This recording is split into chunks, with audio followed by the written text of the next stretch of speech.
Hey everyone, welcome back. In this video, we're going to be covering figure 8 bandaging and spiral bandaging. We'll start with the spiral bandaging. So for capillary bleeds, which is just oozing blood, we can wrap the patient using spiral bandage technique. So first, I'm going to check his PMS on both arms. I'm going to take both arms, check to see if his radial pulse is present. I'm going to ask the patient to squeeze my fingers, ask the patient to close their eyes. What finger am I holding? Pointer finger. Perfect. So this PMS is good, so we'll start wrapping using the spiral technique. We always wrap distal to proximal. That means we're going to work distal, which is away from the body, working proximal towards the center of the body.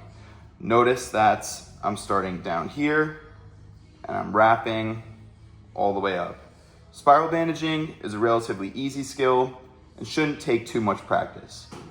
You guys will note that at no point during spiral bandaging will I ever cross a joint.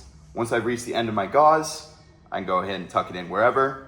And then once again, we'll check PMS. His pulses are present. Can you squeeze my hands? Close your eyes. What finger am I holding? Pointer finger. Alrighty.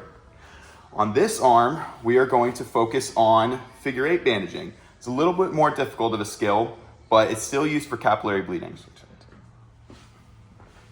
So, imagine that Danny has some capillary bleeding coming from a joint. We'll say on the inside of his elbow right here. Once again, we're going to check PMS. Pulses are present. Can you squeeze my fingers? Please close your eyes.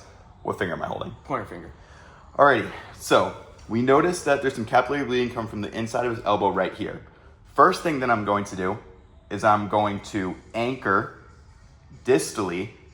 Remember, distal meaning away from the center of the body. And just wrap around once or two times, creating a stable base. Then I'm gonna cross over the wound, remember it's right here.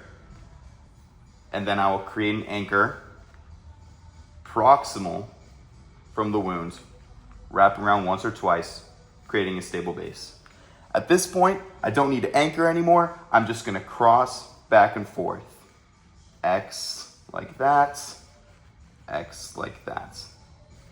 The reason why we have to do this slightly more complicated technique is because when you have capillary bleeding coming from a joint, it is very easy for the bandaging to slide all over the place, fall off, get messy, all that stuff.